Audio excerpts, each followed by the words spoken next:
Simple linear regression analysis को जब हमने कंप्यूट किया तो उधर हमारे पास जो रिग्रेशन इक्वेशन थी सिंपली वाई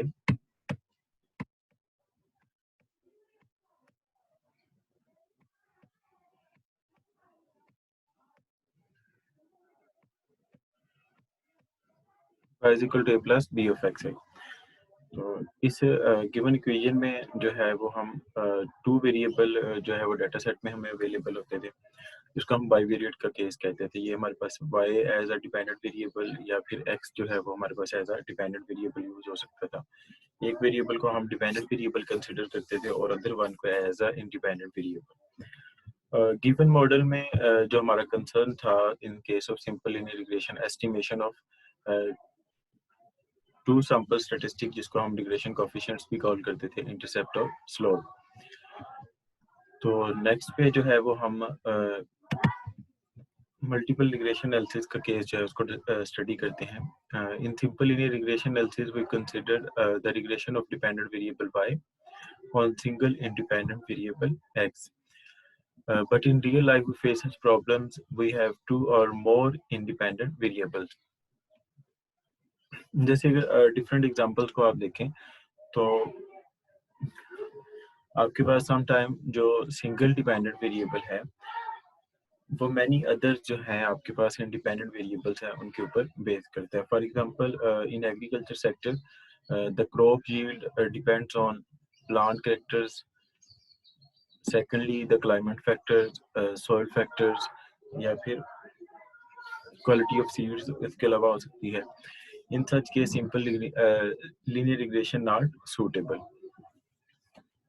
तो जब हमारे पास single dependent variable more other independent variables के ऊपर डिपेंड करे तो उसको हम जो है वो मल्टीपल रिग्रेशन एनालिसिस कॉल करते हैं, और हमारे पास जो है वो मोर देन टू वेरिएबल्स जो है वो हम उनको स्टडी करते हैं। सिंपल लीनियर रिग्रेशन एनालिसिस के केस में आपके पास टू वेरिएबल्स थे जिसको हमने बाईवेरिएट डाटा का नाम दिया, क्योंकि आपके पास वाई वेरिएबल और एक्स वेरिएबल का डाटा जो है वो डिफरेंट प्रॉब्लम्स में हमें गिवन होता है। नेक्स्ट पे जो है हमारे पास मल्टीपल रिग्रेशन एनालिसिस का जो केस है इसमें थ्री वेरिएबल को हम डिस्कस करेंगे। For example likewise x1, x2 and x3। तो नेक्स्ट पे देखते हैं कि इस केस में सिंपल लीनियर रिग्रेशन एनालिसिस की जो है regression line in case of multiple variable हमारे पास कैसे बन सकती है।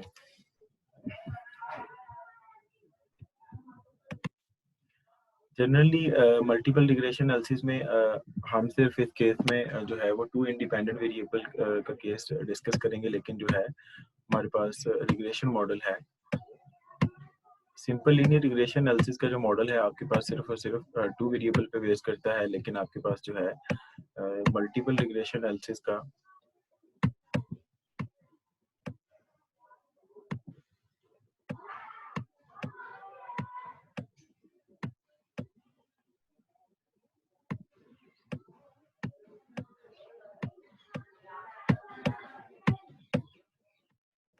y is equal to beta naught plus beta 1 x1 beta 2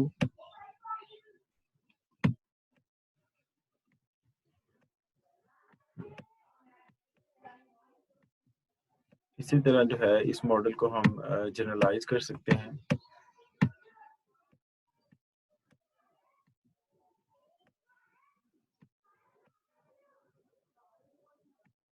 beta n और xn हमारे पास।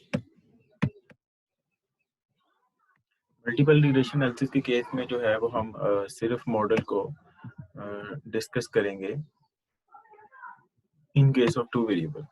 ये आपके पास जो है डिपेंडेंट वेरिएबल है, beta nought is the intercept for multiple regression analysis, plus beta 1 जो है वो आपके पास first partial regression coefficient as a slope variable, x1 is the first independent variable, beta 2 is the second slope variable, x2 is the second independent variable। इसी तरह आपके पास जो है third case beta 3 x3, beta 3 is the third slope variable, x3 is the third independent variable। up to so on आपके पास ये nth जो है स्लोप वेरिएबल है और nth इंडिपेंडेंट वेरिएबल हम इसको, ये आपके पास एक जनरलाइज्ड मॉडल है मल्टीपल रिग्रेशन एनालिसिस का। लेकिन हम इसमें 3 डिफरेंट वेरिएबल को अज्यूम करेंगे, x1, x2, x3 जो है, इसमें हम x3 को as a dependent variable call out करेंगे in case of sample regression for multiple variables. x3 जो हमारे पास है ये एज अ, इसको हम डिपेंडेंट वेरिएबल ट्रीट आउट करेंगे, x1 और x2 को एज इंडिपेंडेंट वेरिएबल सपोज करेंगे। तो आपके पास जो है मल्टीपल मॉडल जो है वो इन केस ऑफ सैंपल ऑब्जर्वेशन वो रिड्यूस हो जाएगा 2 वेरिएबल्स के लिए।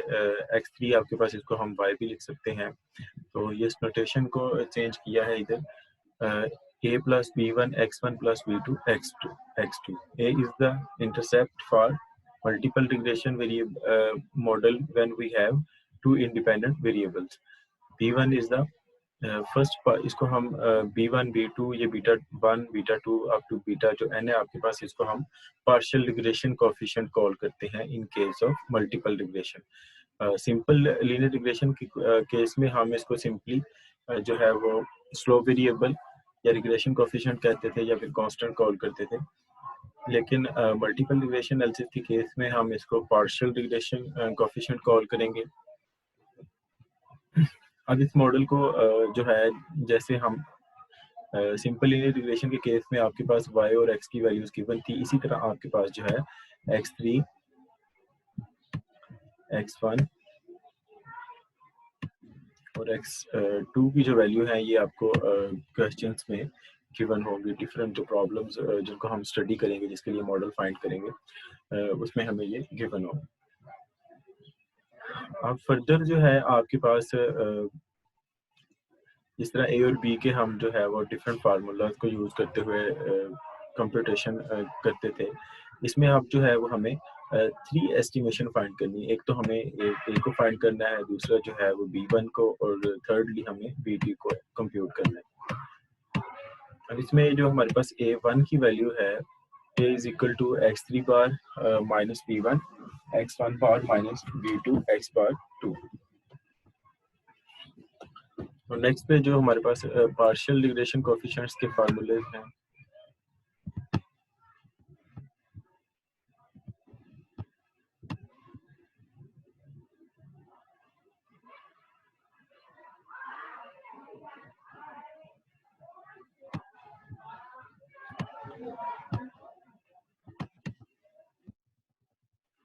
इसमें a is equal to x3 bar minus b1 x1 bar minus b2 x bar 2। इसमें जो है वो हम इसकी कंप्यूटेशन के लिए कैपिटल और स्मॉल एक्सिस का थोड़ा सा ख्याल हमें रखना पड़ेगा। a is equal to x bar 3 है, इसमें माइनस b1 x1 बार जो है इसको हमने कैपिटल मीन लिखा है, माइनस b2 x बार 2 को भी हमने जो है वो ऐसा कैपिटल मीन यूज किया। तो नेक्स्ट पे जो है b1 और b2 की फर्स्ट ऑफ ऑल हम जो इंटरप्रिटेशन है उसको कॉल करते हैं। एक्चुअली ये है क्या, b1 shows the average change, increase और decrease in response variable। Last में भी जब हमने सिंपल b को सिंपल लीनियर रिग्रेशन एनालिसिस के लिए कंप्यूट किया, तो उधर जो हमारे पास b की value minus infinity to plus infinity occur हो सकती थी। इसी तरह आपके पास इस केस में भी वैल्यू आ सकती है। तो इसकी इंटरप्रिटेशन में क्लियरली मेंशन है, shows the average change, increase और डिक्रीज। अगर आपके पास पॉजिटिव साइन के साथ b1 की वैल्यू अपीयर हो रही है तो इट्स मीन के इसमें इंक्रीमेंट होगा, या फिर अगर माइनस में है तो इसमें डिक्रीमेंट होगा। In response variable y for a unit increase in explanatory variable independent variable x1 when the effect of x2 held constant। तो फर्स्ट ऑफ ऑल इसकी इंटरप्रिटेशन को कॉल करते हैं। जब आप b1 को इंटरप्रेट करेंगे तो b1 show the average changes in x3 या फिर dependent variable when one unit increase or decrease in the independent variable x1 when the effect of other independent variable held constant। तो जब हम b1 को interpret करेंगे तो x2 को हम एज अ कांस्टेंट कंसीडर करेंगे। इसी तरह b2 की इंटरप्रेशन के लिए शो द एवरेज चेंजेस और इंक्रीज और decrease in response variable y for a unit increase in explanatory variable और independent variable x2 when the effect of x1 held constant. तो जब आपके पास फर्स्ट इंडिपेंडेंट वेरिएबल का इफेक्ट आप constant consider करेंगे तो आप जो है वो x2 को इंटरप्रेट करेंगे। इसी तरह अगर ये 3 डिफरेंट वेरिएबल्स के लिए होता तो हम जो है वो अदर जो इंडिपेंडेंट वेरिएबल्स हैं उनको एज अ कांस्टेंट कंसीडर करते हैं for particular interpretation of regression या फिर पार्शियल रिग्रेशन कोएफिशिएंट। तो नेक्स्ट पे इसके ज़रा फार्मूले को देखते हैं हम। आपके पास जो है फर्स्ट पार्शियल रिग्रेशन कोएफिशिएंट इसको कॉल करेंगे, ये आपके पास जो है वो सेकंड पार्शियल कोएफिशिएंट है।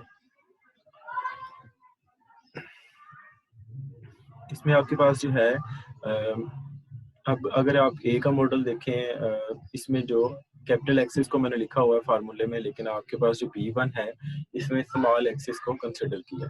Summation small x1 x3 summation small x2 square minus summation small x1 x2 into summation small x2 x3। तो ये जो वैल्यूज हैं हम गिवन डाटा को यूज करते हुए कंप्यूट करेंगे। आपके पास इस मॉडल को देखें तो आपके पास B1 और B2 का जो फार्मूला है, इसके जो डिनोमिनेटर हैं वो आपके पास दोनों केसेस में उनका रिजल्ट सेम है, लेकिन आपके पास जो है वो न्यूमरेटर में माइनर सी चेंजेस हैं। तो इसको हम एक एग्जांपल लेते हैं और उसको यूज करके हुए कंप्यूट करते हैं।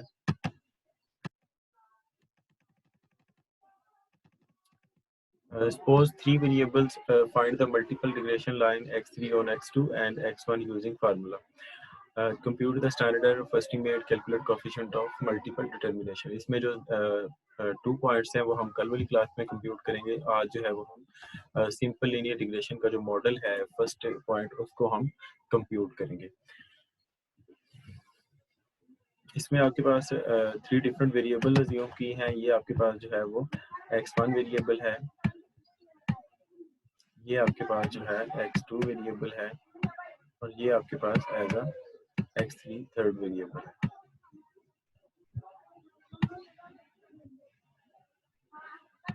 इसमें हमने मॉडल फिट करना है। सबसे पहले हम जो है वो फार्मूले को देखेंगे। फार्मूले में जो डिफरेंट कंप्यूटेशन है उसको हम कैसे फाइंड करेंगे।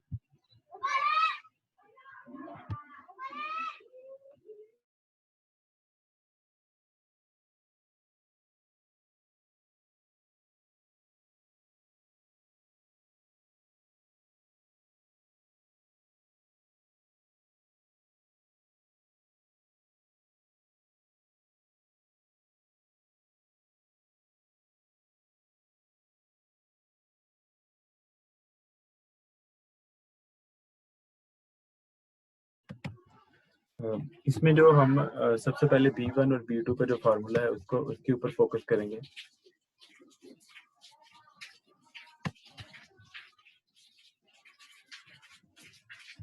आपके पास जो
हमारे पास जो पार्शियल रिग्रेशन कोएफिशिएंट है B1 और B2, इसकी जो डिफरेंट वैल्यूज हैं इसको मैंने स्मॉल एक्सिस की फॉर्म में लिखा हुआ है। तो सबसे पहले आप इसके फार्मूले को अंडरस्टैंड करेंगे कि इसमें जो गिवन एग्जांपल को यूज करते हुए कैसे जो है वो हम डिफरेंट कंप्यूटेशन को फाइंड करेंगे। तो डाटा जो है उसको हम एज अ कैपिटल एक्सिस की जो वैल्यू है उसके लिए अज्यूम करेंगे। नेक्स्ट जो हमें फार्मूले हैं इसके लिए, उसको कैसे कंप्यूट करना है। जैसे हमारे पास फर्स्ट ऑफ ऑल अगर हम B1 और B2 के देखें, जो हमारे पास स्टैटिस्टिकल टूल इधर गिवन है, समेशन स्मॉल x1 x3 या फिर स्मॉल समेशन x1 स्क्वायर जो मल्टीपल समेशन x2 स्क्वायर। तो डिफरेंट जो पॉसिबल केसेस हैं इसको हम कैसे फाइंड करेंगे। तो इसमें 6 डिफरेंट पॉसिबल केसेस हमें गिवन है, उसको हम कैसे फाइंड करेंगे। एक तो आपके पास जो है समेशन स्मॉल x1 x3 का मल्टीपल, दूसरा जो है वो आपके पास समेशन स्मॉल x1 x2 और जो थर्ड पे है आपके पास समेशन स्मॉल x2 x3। और आपको स्मॉल x1 का स्केयर भी रिक्वायर्ड है, स्मॉल x1 2 का स्केयर भी रिक्वायर्ड है, और स्मॉल x जो है वो 3 को भी हम कंप्यूट कर सकते हैं। उसको हम जो है वो डिस्कस करते हैं कि कैसे हम फार्मूले में कंप्यूट करेंगे। सिंपली फर्स्ट जो है आपके पास समेशन स्मॉल x1 स्केयर को हम कंप्यूट करेंगे, तो फर्दर जो है वो हम सम ऑफ डेविएशन स्केयर का जो हमारे पास फार्मूला था उसको हम यूज करेंगे। Summation small x1 square is equal to summation capital x1 square minus summation capital x1 whole square over number of observation. तो ये कैपिटल x1 जो है ये हमें डाटा में गिवन है, तो इसको यूज करते हुए जो हम वो डिफरेंट कंप्यूटेशन करते हैं। समेशन सबसे पहले ये हमें x1 x2 और x3 की डिफरेंट वैल्यूज गिवन थी, इनके मल्टीपल और जो है वो स्केयर हमने डिफरेंट 6 कॉलम में फाइंड किए। ये x1 का स्केयर है, ये x2 सेकंड वेरिएबल का स्केयर है, और ये थर्ड वेरिएबल का स्केयर है। और ये आपके पास x1 x2 x1 x3 और x2 x3। फर्स्ट और सेकंड वेरिएबल का मल्टीपल, फर्स्ट और थर्ड वेरिएबल का मल्टीपल, सेकंड और थर्ड वेरिएबल का multiple. Actually this one is the multiple of two independent variable like x1 x2. This is the multiple of first independent variable and third as a dependent variable. ये आपके पास second independent variable और third as a dependent variable. तो ये first, ये जो column है आपके पास, ये फर्स्ट इंडिपेंडेंट वेरिएबल का स्केयर, सेकंड इंडिपेंडेंट वेरिएबल का स्केयर, और ये थर्ड जो है डिपेंडेंट वेरिएबल जिसको हमने अज्यूम किया है उसका स्केयर है। तो इसकी डिफरेंट वैल्यूज को यूज करते हुए हम कैसे कंप्यूट करेंगे। समेशन स्मॉल x1 स्केयर के लिए हम इस फार्मूले को यूज करेंगे, summation capital x1 square minus summation capital x1 whole square over number of observation. Number of observation आपके पास 3 डिफरेंट वेरिएबल्स की जो नंबर ऑफ ऑब्जर्वेशन है या स्ट्रेंथ ऑफ वेरिएबल है वो आपके पास सेम होगी। इसमें वैल्यूज को हम रिप्लेस करते हैं। आपके पास जो है वो समेशन x1 स्केयर का रिजल्ट क्या था उसको देखते हैं हम। ये जो है वो हमारे पास 33 आया है, और माइनस हमने क्या करना है, फर्स्ट वेरिएबल का सम करके इसका स्केयर करेंगे तो ये 11 का स्केयर ओवर 5 आ रहा है। तो समेशन स्मॉल x1 स्केयर 8.8 आ रहा है हमारे पास। नेक्स्ट पे जो है summation small x2 square is equal to summation capital x2 square minus summation capital x2 whole square over number of observation. तो इसमें हमारे पास जो है सेकंड वेरिएबल का स्केयर जो है उसका सम हमारे पास 55 आया है, उसको रिप्लेस किया है हमने, और माइनस हमारे पास जो है समेशन x2 होल स्केयर 15 आया था सेकंड वेरिएबल का सम, तो उसका स्केयर हमने लिया है ओवर 5, तो ये हमारे पास 10 रिजल्ट आ गया। इसी तरह जो है वो हमने third summation small x3 square के लिए इसको कंप्यूट किया। ठीक है, आपने जब समेशन x1 स्केयर को कंप्यूट किया तो उसके फर्दर जो हमारे पास रिलेशन था, फर्स्ट ऑफ ऑल हमने capital summation x1 square minus summation x1 whole square over n। इसी तरह अगर आपके पास सेकंड वेरिएबल है तो इसको हम लिखेंगे ये देखें summation x2 capital summation x2 square minus summation capital x2 whole square over number of observation. तो इसमें जस्ट जो है वो हमने टेबल से वैल्यूज रिप्लेस की हैं जो हमने कैपिटल एक्सेस के लिए कंप्यूट कर रखी हुई है। ठीक है, नेक्स्ट पे इसी तरह आपके पास जो है समेशन x3 स्केयर के लिए फार्मूला क्या बनना था, summation capital x3 whole square minus summation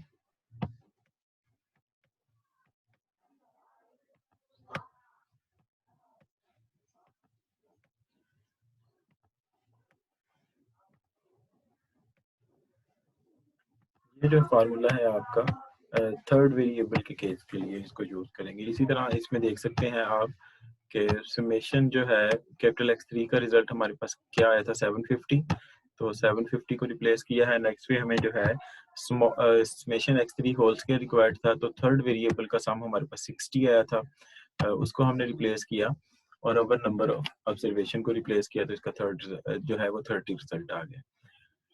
next पे जो है वो हम वेरिएबल्स का मल्टीपल रिक्वायर्ड है, जो हमें रिग्रेशन कोएफिशिएंट्स के जो रिजल्ट थे पार्शियल रिग्रेशन कोएफिशिएंट के, उसमें हमने रिप्लेस करना है इसको। आपके पास summation small x1 x2 is equal to summation capital X1 x2 minus summation x1 x2 over n। तो इसी तरह अगर आपके पास जो है वो summation small x1 x3 given है, तो उसके लिए हम कैसे जो है फर्स्ट और सेकंड थर्ड वेरिएबल का multiple minus summation x1 x summation x3 over number of observation. तो इसमें टेबल से वैल्यूज रिप्लेस करते हैं। फर्स्ट ऑफ ऑल देखें समेशन x1 और x2 का मल्टीपल के सम का रिजल्ट जो था वो हमारे पास 36 है, उसको रिप्लेस किया। नेक्स्ट पे समेशन x1 सेपरेट रिक्वायर्ड है, समेशन x2 सेपरेट। तो समेशन x1 का रिजल्ट आपके पास 11 है और समेशन x2 का जो रिजल्ट है वो आपके पास 15 है। इसमें नंबर ऑफ ऑब्जर्वेशन हमारे पास 5 है, उसको रिप्लेस किया है। तो फाइनली जो है समेशन x1 x2 का रिजल्ट हमारे पास 3 आया है। इसी तरह जो है वो हम फर्स्ट और थर्ड के मल्टीपल के जो रिजल्ट्स हैं उसको फाइंड करेंगे। Summation x1 x3 minus summation x1 x3 over n is equal to 144 minus 11 60 over 5। 11 आपके पास sum of first variable, 60 sum of third variable over 5, तो इसका रिजल्ट 12 आया। इसी तरह आपके पास जो है थर्ड केस का जो फार्मूला था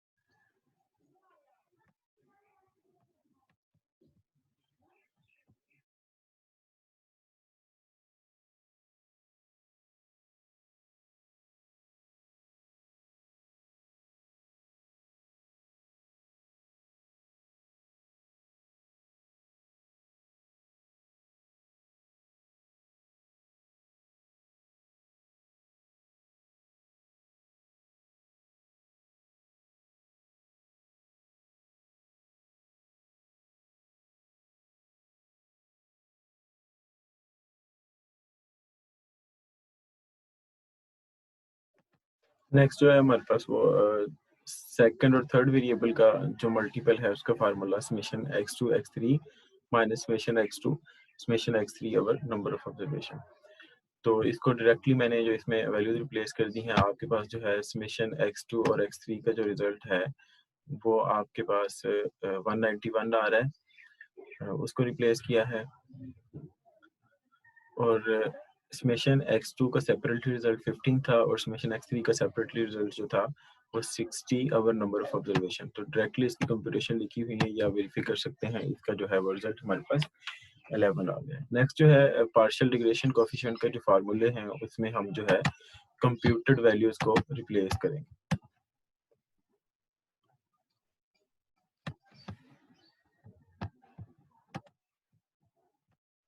b1 का जो फार्मूला था summation small x1 x3 summation small x2 square, इस तरह अदर वैल्यूज। तो आपके पास है समेशन स्मॉल x1 x3 का जो रिजल्ट था वो 12 आया, उसको रिप्लेस किया। नेक्स्ट में समेशन x2 स्क्वायर जो था वो आपके पास सेपरेटली जो था हमारे पास समेशन x2 स्क्वायर, ये 10 ऑब्जर्वेशन आई थी, इसको रिप्लेस किया।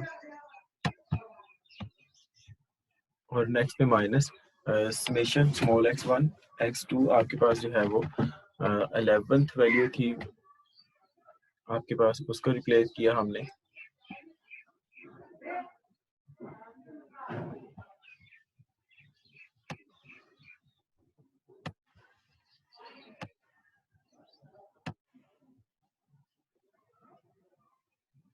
उसको रिप्लेस किया। नेक्स्ट पे हमें जो है वो समेशन x2 x3 का मल्टीपल रिक्वायर्ड था। x2 x3 की वैल्यू आपके पास 11 है, x1 और x2 की जो वैल्यू है वो 3 है। इसको जस्ट रिप्लेस किया तो न्यूमरेटर का जो रिजल्ट है वो 87 आ गया है। 8.8 क्रॉस 10 माइनस 3 होल स्केयर। तो समेशन x1 का जो स्केयर है आपके पास 8.8 आया और नेक्स्ट पे समेशन x2 का स्केयर जो 10 minus 3 whole square. Summation x1 और x2 का रिजल्ट जो था हमारे पास 3 आया था, तो इसका हमने होल स्केयर फाइंड करना था, तो वैल्यूज का स्केयर इधर राइट डाउन किया। नेक्स्ट पे 87 ओवर 79 1.10 जो है वो आपके पास जो है वो v1 का रिजल्ट आ गया है।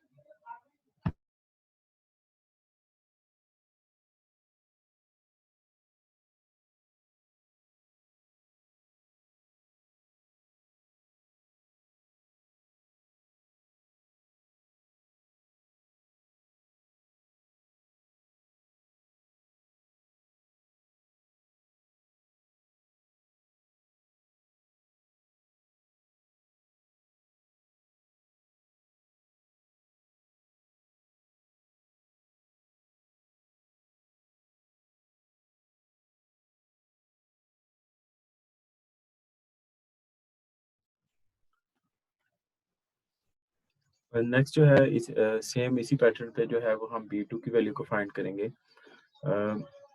b2 जो है हमारे पास सेकंड पार्शियल रिग्रेशन कोएफिशिएंट है, इसमें जो है वो हम जो कंप्यूटेशन हमने डिफरेंट स्मॉल एक्सेस की कंप्यूट कर रखी है इसको रिप्लेस करेंगे। समेशन स्मॉल x2 x3 का रिजल्ट 11 था और नेक्स्ट पे समेशन स्मॉल x1 स्केयर का जो रिजल्ट है 8.8 है, माइनस आपके पास जो है 3 जो है वो समेशन x1 और x2 का मल्टीपल है। नेक्स्ट में समेशन x1 x3 का जो मल्टीपल है वो हमारे पास 12 आया है, तो इसको रिप्लेस किया तो हमारे पास b2 की वैल्यू जो है वो 0.77 आ गई। नेक्स्ट पे हमने a की वैल्यू को कंप्यूट करना है। Intercept of multiple regression a is equal to x3 capital mean minus b1 जो है ये हमारे पास जो है मीन ऑफ डिपेंडेंट वेरिएबल है, mean of independent first variable और सेकंड इंडिपेंडेंट वेरिएबल का मीन। तो b1 और b2 के जो फार्मूले थे इसमें हमने जो है वो स्मॉल एक्सेस की वैल्यू को यूज किया है। नेक्स्ट पे जो है वो हम a की कंप्यूटेशन या फिर अदर जो है वो हम standard error of estimate compute करते हैं, या फिर जो है वो हम इसमें गुडनेस ऑफ फिट फाइंड करते हैं, तो हम कैपिटल एक्सेस की जो वैल्यूज हैं उसको यूज करेंगे। तो x3 आपके पास है, x3 का जो फार्मूला है आपके पास सेम मीन है आपके पास, तो इसको हम समेशन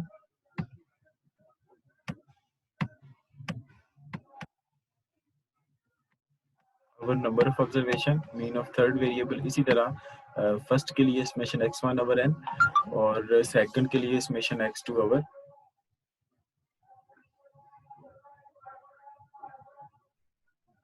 n आपके पास जो है वो वैल्यू आएगी। नेक्स्ट पे हम देखते हैं इसको।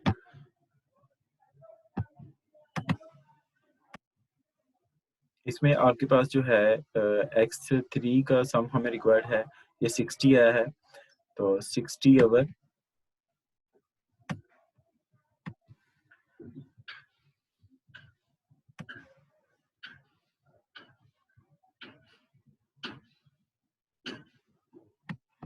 60 ओवर 5 करेंगे तो ये हमारे पास 12 आ जाएगी वैल्यू। नेक्स्ट पे v1 की वैल्यू हमने 1.10 कंप्यूट कर रखी है, इसको रिप्लेस करेंगे। नेक्स्ट पे x बार 2 जो है वो हमें रिक्वायर्ड है। x बार 2 के लिए समेशन x2 15 ओवर 5 करेंगे। x2 की वैल्यू हमारे पास 15 है सिंपली।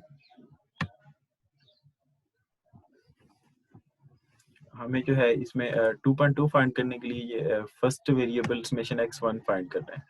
समेशन x1 आपके पास 11 है और समेशन x2 आपके पास जो है वो 15 है। 15 ओवर 3 किया तो x बार 2 जो है वो हमारे पास 3 आ गया और x बार 1 जो है 2.2 आ गया। तो ये x बार 1 की वैल्यू 2.2 रिप्लेस की, x बार 2 की वैल्यू जो है वो 3 रिप्लेस की, तो ये आपके पास जो है इंटरसेप्ट के रिजल्ट 7.27 आ गया।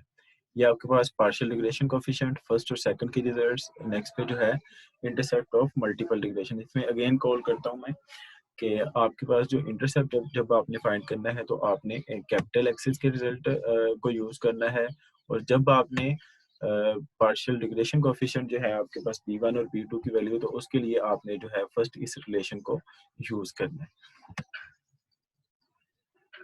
तो इसमें हमने A, B1, B2 की वैल्यू को फाइंड कर लिया है। तो जो रिक्वायर्ड मल्टीपल रिग्रेशन लाइन है x3 on x2 and x1 is x3 head is equal to a plus b1 x1 plus b2 x2। a की वैल्यू 7.27 आई, प्लस आपके पास जो है b1 की वैल्यू 1.10 x1 प्लस 0.77 x2 आपके पास जो वैल्यू है। तो ये आपके पास है जो रिग्रेशन मॉडल है इन case of multiple regression analysis, जब आपके पास टू इंडिपेंडेंट वेरिएबल हैं और सिंगल डिपेंडेंट वेरिएबल। तो आज के लेक्चर के लिए इसी को आप देखें, इससे रेलिवेंट कोई प्रॉब्लम है तो काइंडली आप लोग पूछ लें।